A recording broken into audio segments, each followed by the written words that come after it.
بسم اللہ الرحمن الرحیم۔ قربانی کے جانوروں کو ابھی سے خریدیں اور ان کو پالیں پولیں اور خوشی کے ساتھ فتیبو، خوشخبری ہے ان لوگوں کے لیے جو دل کی خوشیوں کے ساتھ اللہ کی رضا کے لیے قربانی کے جانور کو جو کہ مضبوط ہوں ان کو خریدتے ہیں، وگرنہ یہ بات ذہن نشین کر لیں کہ ایسا جانور جس کو آپ نے خریدا مگر وہ لنگڑا ہے تو وہ قبول نہیں ہے۔ الارجاح، ایسا جانور جو ارجاح، یہ باقاعدہ حدیث میں حضرت علی رضی اللہ تعالیٰ عنہ نے بھی فرمایا کہ 3 ٹانگوں پر چلنے والا جس کی چوتھی ٹانگ کام نہ کر رہی ہو وہ قربانی کے لیے قبول نہیں۔ اور ایسا جانور جو نابینا ہے یا ایسا جانور جو کانا ہے، ایک آنکھ سے دیکھتا ہی نہیں، ہاں تہی اگر دیکھتا ہے تو پھر تو ٹھیک، لیکن اگر اس کی ایک آنکھ اس کی بالکل اس کی بینائی بھی نہیں، چاہے اس کی 4 ٹانگوں پر چلنے والا ہو، ایسا جانور بھی آپ نوٹ کیجئے کہ لنگڑا نہ ہو اور کانا نہ ہو، کیونکہ کانا جانور جس کا کانا پن زہر ہو رہا ہو کہ وہ بند ہے تو ایسی صورت میں اس کی قربانی بھی نہیں۔ والمریضہ، ایسا جانور جو کمزور اور پھر اس کے بعد مریض ہے، نظر آ رہا ہے ہاں کہ وہ لاغر ہے، کمزور ہے مگر سستا مل رہا ہے، آپ کہتے ہیں جی ہم نے تو قربانی کرنی ہے دے دیں، نہیں، مریض جس کا مرض زہر ہو چکا ہو اس کی قربانی بھی اللہ کے ہاں قبول نہیں ہوگی جب مرض اس کا زہر ہو چکا ہے۔ وہ اجفا کا مفہوم، ایسا دبلا جس کی ہڈیوں میں رس نہ ہو۔ اب ایک مریض اور ایک اجفا کے ساتھ کہ جو ایسا جانور جس کی ہڈیاں بھی اتنی کمزور، کھڑا ہی نہیں ہوتا، بیٹھا ہے، وہ کھڑا کرو تو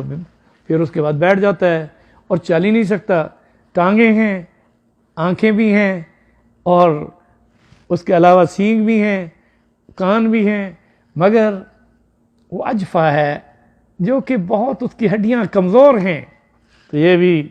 ناقابل قبول۔ اور اسی طرح سے جس کا کان کٹا ہوا ہو یا چھیلا ہوا ہو اس کو بھی نہ خریدیں۔ اور اسی طرح سے سینگ اگر اس کی جڑ سے کٹ گیا ہے یعنی کہ گرا ہے، سینگ کٹ گیا ہے تو کوئی حرج نہیں، سینگ کے اندر ایک اور چھوٹا سا سینگ ہوتا ہے جس پر اللہ نے اس کو اس بڑے سینگ کو اس کے اوپر لگایا ہوتا ہے۔ اللہ کی قدرت دیکھیں، اس کے اندر دوسرا جو چھوٹا سینگ ہے اگر وہ متاثر نہیں ہوا تو ایسی جانور کی قربانی آپ کر سکتے ہیں کہ جو لڑتے ہوئے سینگ اپنا مارے اور سینگ اس کا گر جائے مگر اس کی جڑ والا سینگ موجود ہو تو وہ قابل قبول ہے۔ جس جانور کے بالکل دانت ہی نہ ہوں تو اس کی قربانی درست نہیں۔ اگر کچھ دانت گر گئے لیکن جو باقی دانت ہیں وہ تعداد میں گر جانے والے دانتوں سے زیادہ ہیں تو اس کی قربانی درست ہے۔ اس طرح سے یہ بات بھی ذہن نشین کر لیں کہ اگر کسی جانور کے پیدائشی سے کان ہی نہیں تو اس کی قربانی درست نہیں ہے، اور اگر دونوں کان ہیں اور صحیح سالم ہیں لیکن ذرا چھوٹے ہیں تو اس کی قربانی ہو سکتی ہے۔ اسی طرح یہ بات ذہن نشین کریں کہ بکری بکرا، دمبی، بھیڑ بھیڑی صرف ایک آدمی کی طرف سے اس کی قربانی ہو سکتی ہے۔ کوئی شخص یہ نہ کہے کہ جناب یہ میں دمبے کی قربانی پورے گھر کی طرف سے کر رہا ہوں، کسی ایک کی طرف سے وہ قربانی ہو سکتی ہے، سارے گھر والوں کی طرف سے نہیں ہو سکتی۔ اس طرح سے گائے، بیل، بھینسا، اونٹ، اونٹنی، ان بڑے جانوروں میں 7 آدمی مل کر اس کی قربانی کر سکتے ہیں، اور ان 7 آدمیوں کا مومن مسلمان ہونا شرط ہے۔ اس طرح سے یہ بات ذہن نشین کر لیں کہ 7 آدمیوں کی قربانی بڑے جانوروں میں، ایک جانور یعنی جو بڑا ہے یعنی جیسے اونٹ ہے اس میں 7 آدمی، اسی طرح سے گائے ہے تو اس میں 7 آدمی، بیل ہے تو اس میں 7 آدمی، اس طرح سے بھینس سی ہے تو اس میں 7 آدمی. یہ بات ذہن نشین کر لیں کہ بکری بکرا، دمبا دمبی اور بھیڑ بھیڑی یہ ایک آدمی کی طرف سے قربانی ہو سکتی ہے. اللہ تعالی ہم سب کو صحیح معنوں میں احکامات ربانی کی روشنی میں بے عیب جانور اور جو شرائط ہیں ان شرائط کی روشنی میں قربانی کرنے کی توفیق عطا فرمائے. اب میں اگر مسائل کی روشنی میں جاؤں تو بہت سارے مسائل ہیں. اتنا عرض کر دوں کہ جو شخص بھی قربانی کرنے میں وسعت رکھتا ہے، اس کے پاس ضرورت اصلیہ سے زیادہ مال ہے تو وہ قربانی کرے، کیونکہ خون کا اس دن اللہ تعالیٰ نے یوم النحر سے لے کر 12 ذی الحجہ کی غروب آفتاب تک جو خون کا قطرہ قربانی میں جانور کے ذبح کرنے میں بسم اللہ اللہ اکبر کے ساتھ گرتا ہے، اس سے گزشتہ سارے گناہ معاف ہو جاتے ہیں، مصیبتیں ٹل جاتی ہیں. اور اس کے علاوہ پھر اس گوشت کو آپ خود بھی کھا سکتے ہیں، اپنے پڑوسیوں کو بھی دے سکتے ہیں، صاحب نصاب کو بھی دے سکتے ہیں. قربانی کا گوشت کسی کافر کو بھی دے سکتے ہیں. قربانی کا گوشت غریب کا حصہ تیسرا وہ ضرور نکالیے. فقہاء نے کہا اس کے 3 حصے بنائیں، ایک حصہ اپنے کھانے کے لیے، ایک حصہ اپنے دوست احباب رشتہ داروں کے لیے، اور ایک حصہ غریبوں کے لیے. اور اس میں کوشش کیجئے کہ مستحقین کے گھروں تک جا کر اس گوشت کو پہنچائیں کہ رسول اکرم صلی اللہ علیہ وسلم نے ارشاد فرمایا کہ قربانی کا گوشت مستحقین تک بھی پہنچائیں. ان کے بھی بڑے ارشادات، یعنی آپ صلی اللہ علیہ وسلم کے وہ ارشادات بہت زیادہ ہیں. آؤ ہم مل کر یہ دعا کریں کہ رب ذوالجلال ہم سب کو ہر عبادت میں اخلاص عطا فرمائے، ہر نیکی کے کام میں اللہ تعالیٰ ریاکاری سے بچائے، اللہ تعالیٰ ہمیں تقوی والی زندگی عطا فرمائے. وَتَزَوَّدُوا فَإِنَّ خَيْرَ الزَّادِ التَّقْوَى وَاتَّقُونِ يَا أُولِي الْأَلْبَابِ. اللہ تعالیٰ فرماتے ہیں کہ زاد سفر، توشہ سفر جو آخرت میں تمہارے کام آئے گا وہ تقوی ہے. بڑھو، اس تقوی کو حاصل کیجئے. لعلکم تتقون، شاید کہ تم متقی بن جاؤ. انہی کلمات کے ساتھ فإن خیر الزاد التقوی واتقون یا اولی الالباب، اہل علم، اہل بصیرت اور اہل اولی الالباب کے لیے، اہل دانش کے لیے اللہ تعالیٰ نے یہ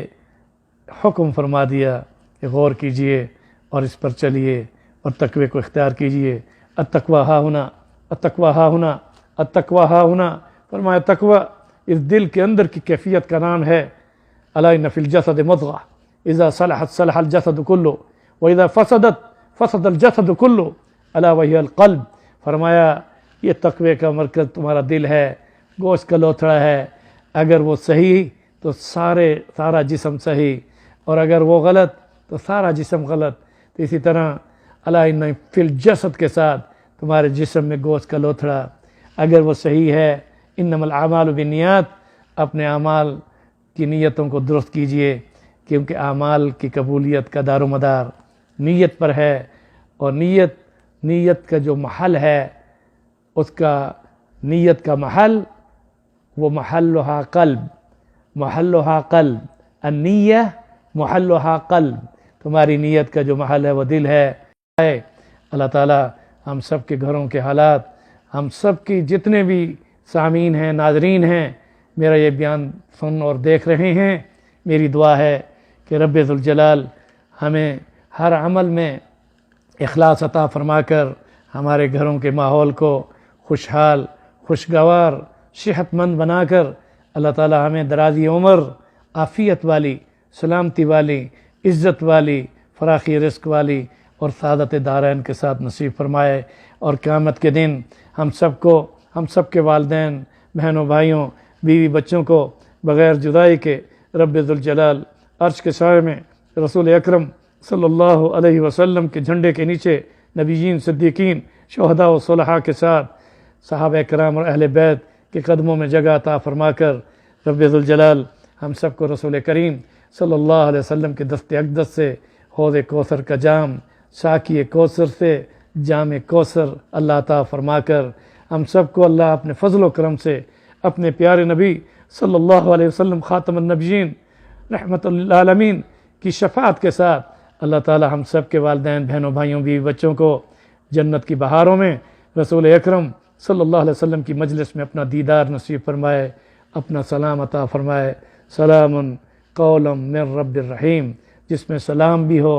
رب کی رضا کا سرٹیفکیٹ بھی ہو،